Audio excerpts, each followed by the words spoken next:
tired of the feel 'em. All you do is squeeze 'em, man, ain't you tired of the squeeze 'em. Please, miss, but don't touch me tomato. Please don't you touch me tomato.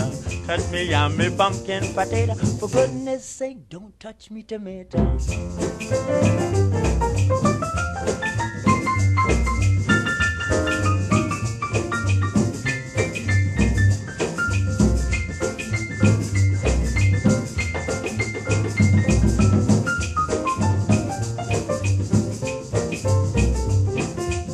You're hard like a coconut.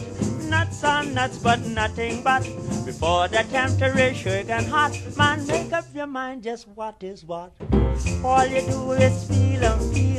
Ain't you tired of the feel 'em? All you do is squeeze 'em, man, ain't you tired of the squeeze 'em?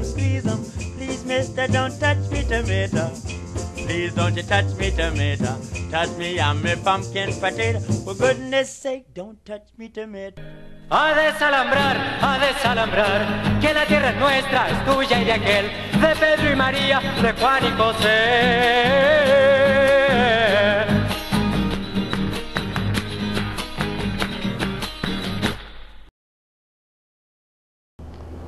Bueno, yo soy de Caracas, Venezuela. Comienzo a pintar desde muy pequeño, ¿no? Principalmente por la influencia que había en mi familia. Una familia no de artistas dedicados a eso exclusivamente, sino gente con esa vocación y con cierta tradición en la familia, donde hubo escultores y hubo una gente. Entonces, era muy interesado. Eso fue uno de los primeros incentivos que yo tuve para dedicarme a esto, ¿no? Por ejemplo, las visitas los domingos a los museos, a la galería, era obligada, era una cosa de costumbre ya. Principalmente la plástica, ¿no? Porque también asistíamos a conciertos, eso, o sea, mi papá principalmente era un tipo preocupado.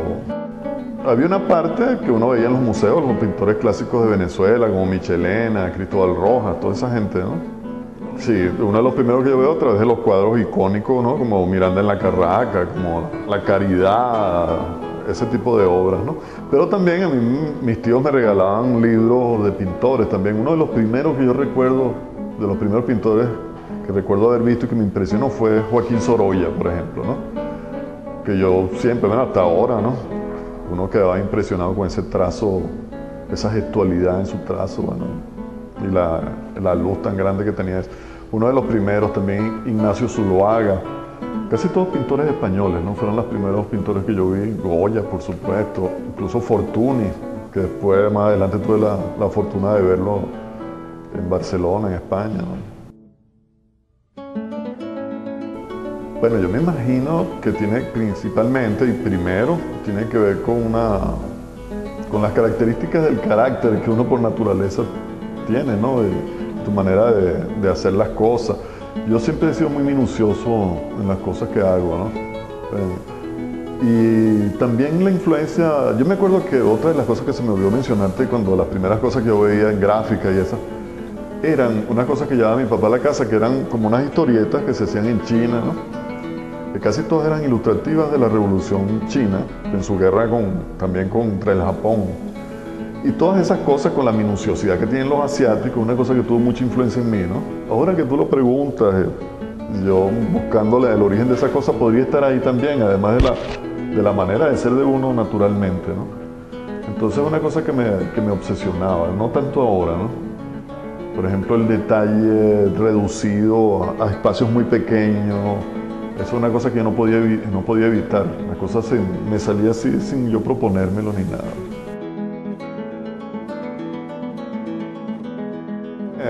Por ejemplo, el fenómeno que hubo en Venezuela, y no solamente en Venezuela, a finales de los 70, a principios de los 80, que aquí se llamó boom del dibujo, yo fuera también. Mucha gente le ha buscado diferentes explicaciones. Bueno, uno de ellos, Juan Calzadilla, crítico venezolano que editó un libro en esa época que tú conoces, muy detallado, y que intentaba explicar un poco eso. Hay cosas en las que uno está de acuerdo y otras no. O sea, yo creo, en el caso mío, ¿cómo llegué yo a eso? Fíjate, te estoy hablando de una particular situación, atmósfera que había en mi familia, en el núcleo pequeño, ¿no?, de mi casa. Yo no sé en qué radican ese tipo de, no sé si son casualidades, ¿no?, esas cosas que suceden sociológicamente, que suceden cada ciertas épocas donde fenómenos, maneras de expresión coinciden en todas partes. No sé, parece una cosa mágica también, ¿no? Yo me acuerdo que en ese momento, que yo sin tener contacto con nadie, porque yo no estaba aislado en mi casa, yo había estudiado en la Escuela de Artes Plásticas y todo, pero fue una necesidad que salió sola. Y entonces después me di cuenta que había gente con la misma preocupación en otros sitios, en Argentina, incluso en Colombia. Bueno, ahorita hay un fenómeno en Venezuela muy interesante, la atmósfera política en la que estamos viviendo, todo lo que está pasando, el proceso de cambio que estamos viviendo aquí, el aceleramiento de los acontecimientos de muchas formas, hace que se produzca cierto tipo de obras. Ahora, de todas maneras, yo creo que son escasas las obras que tienen que ver exactamente con lo que yo hago, ¿no? O sea, porque se conjugan demasiadas cosas que muchas son personales, que son muy íntimas, ¿no? Pero por supuesto, combinadas, alineadas también con lo que te decía antes que está pasando en Venezuela en estos momentos, ¿no?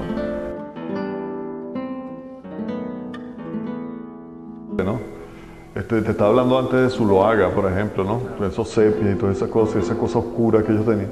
Otro artista que a mí me llamaba mucho la atención en mi infancia era Carballo, ¿no?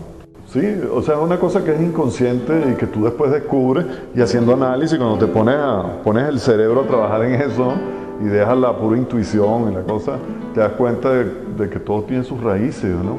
Y que todo tiene su influencia, y eso es inevitable, la de los españoles, ¿no? Sí, es otra cosa que también me he preguntado yo, porque yo hago una cosa aquí que es más europea que nuestra. Pero bueno, debe ser que la influencia en el caso mío, a la literatura, ¿no? Que también, no solamente la pintura, si uno leía mucho de los escritores europeos, rusos incluso, ¿no? También por las características ideológicas que había en mi casa también, no tenía mucha influencia de eso. Todo eso tiene que ver con eso. Mi trabajo tiene que ver más con lo nostálgico, ¿no? Por ejemplo, esto también tiene que ver con la pintura romántica, también tiene que ver con esa visión que tenían los artistas neoclásicos, todo eso tiene que ver. Entonces es una posición más nostálgica y entonces ves más hacia adentro y menos hacia afuera, ¿no?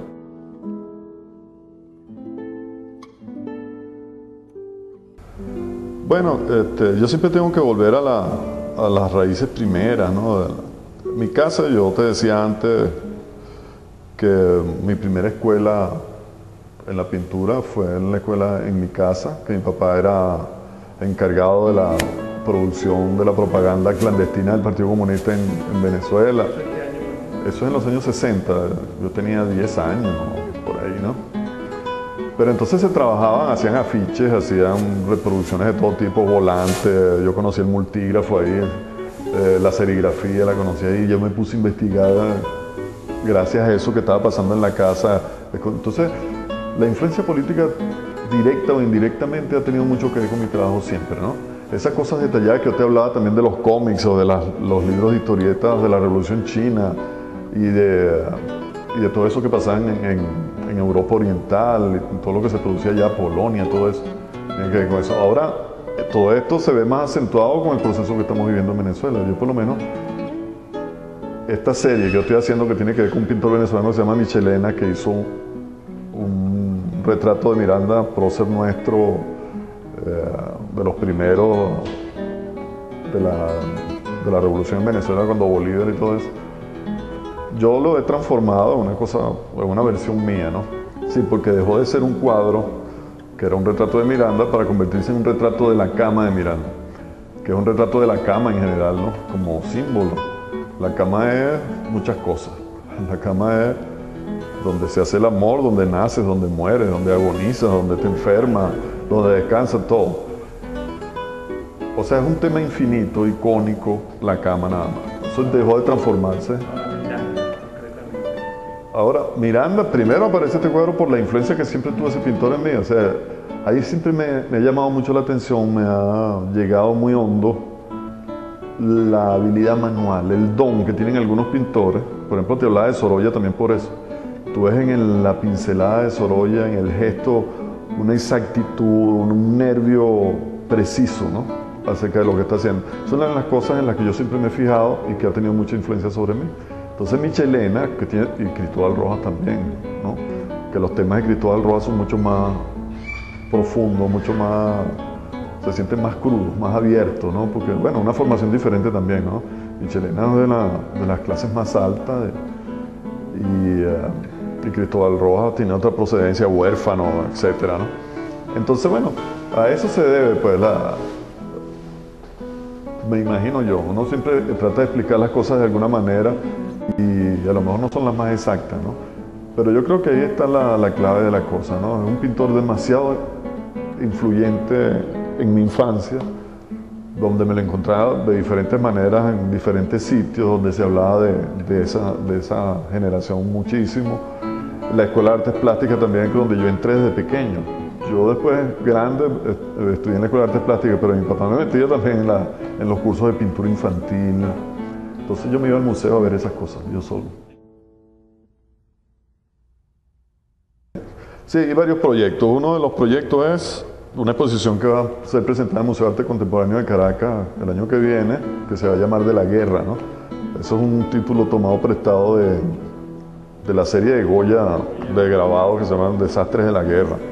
Entonces, bueno, habla de la guerra como fenómeno no localizado particularmente en un sitio, sino como drama, ¿no? Como tragedia, y que desgraciadamente cada vez se extiende en el mundo. Y entonces esta serie, que tiene que ver con la guerra, presenta mártires de todas partes, ¿no? Entre ellos el Che Guevara, por ejemplo, ¿no?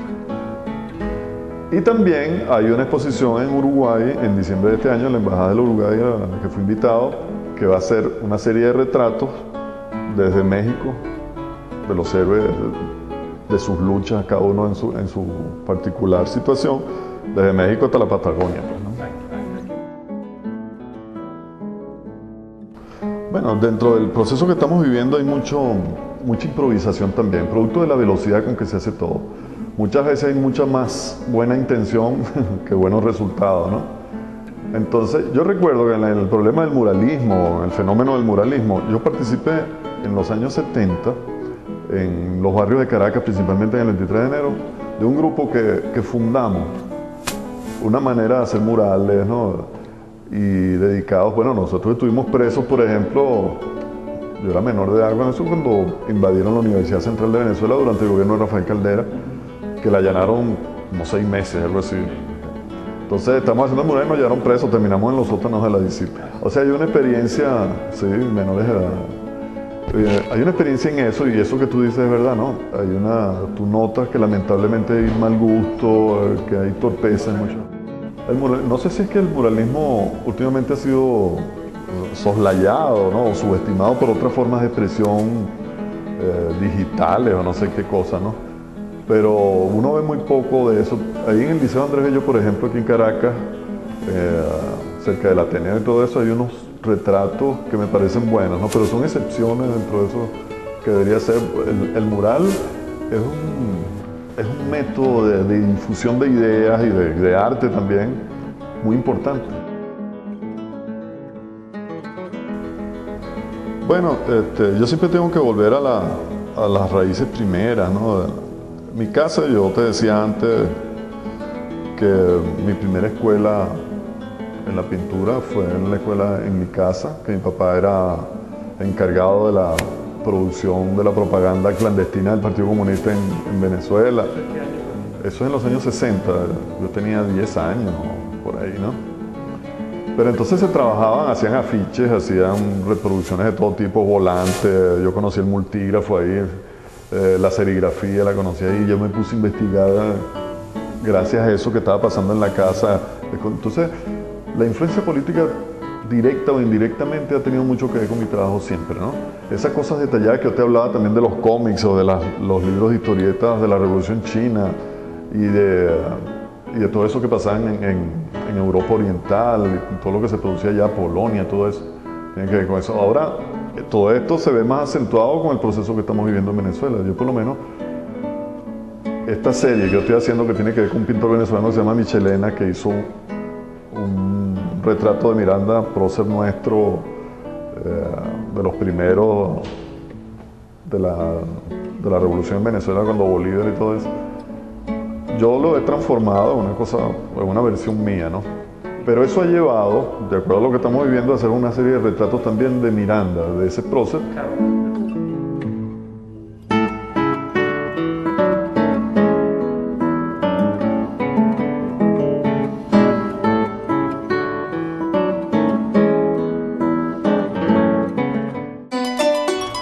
El pasado histórico no es la ausencia ni la aniquilación de un pueblo.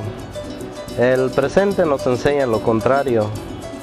En la actualidad, los pueblos originarios del mundo labran su futuro de frente al sol, con su centenaria resistencia y su milenaria sabiduría.